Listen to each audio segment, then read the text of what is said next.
نحمده ونصلي على رسوله الكريم اما بعد فاعوذ باللہ من الشیطان الرجیم بسم اللہ الرحمن الرحیم۔ معزز سامعات، آج ہم اعتکاف کے فضائل و مسائل کے متعلق کچھ مختصر سی بات کریں گے۔ سب سے پہلے ہم بات کرتے ہیں اعتکاف کا لغوی معنی کیا ہے۔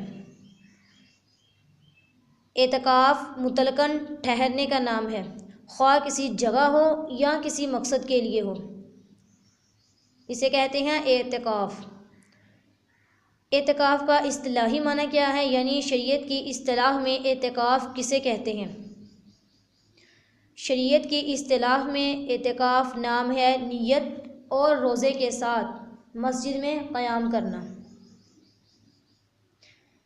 یہ تو تھی اس کی اعتکاف کی لغوی تعریف اور اعتکاف کی اصطلاحی تعریف۔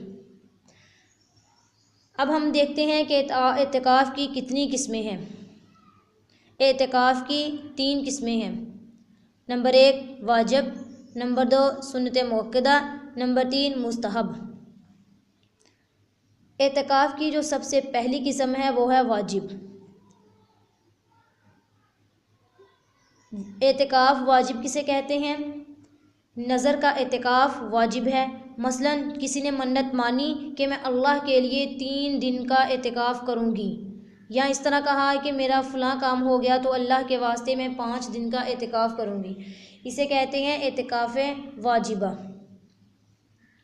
دوسری قسم ہے سنت موقدہ، جو رمضان المبارک کے آخری 10 دنوں میں کیا جاتا ہے، اسے سنت موقدہ کہتے ہیں۔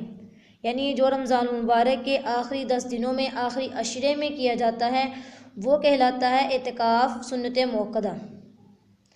تیسری قسم ہے مستحب، واجب اور سنت موقدہ کے علاوہ جو بھی اعتکاف ہے وہ ہے مستحب۔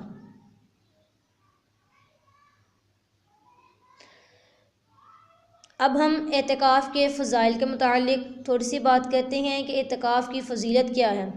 بہت ساری حدیث مبارکہ میں اعتکاف کی فضیلت آئی ہے۔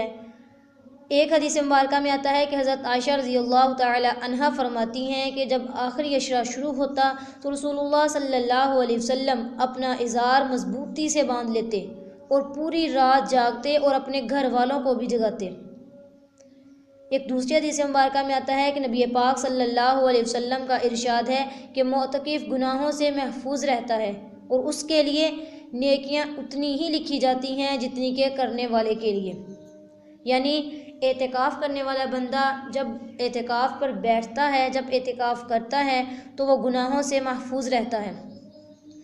اس کے علاوہ ایک اور حدیث مبارکہ میں آتا ہے کہ نبی پاک صلی اللہ علیہ وسلم نے ارشاد فرمایا، جو شخص 1 دن کا اعتکاف بھی اللہ کی رضا کے واسطے کرتا ہے تو حق تعالی شانہ اس کے اور جہنم کے درمیان 3 خندقیں آڑ فرما دیتے ہیں، جن کی مسافت آسمان اور زمین کی درمیانی مسافت سے بھی زیادہ چوڑی ہے۔ یعنی کیا فرمایا کہ جو شخص 1 دن کا بھی اعتکاف اللہ کی رضا کے واسطے کرتا ہے تو حق تعالی شانہ اس کے اور جہنم کے درمیان 3 خندقیں آڑ فرما دیتے ہیں۔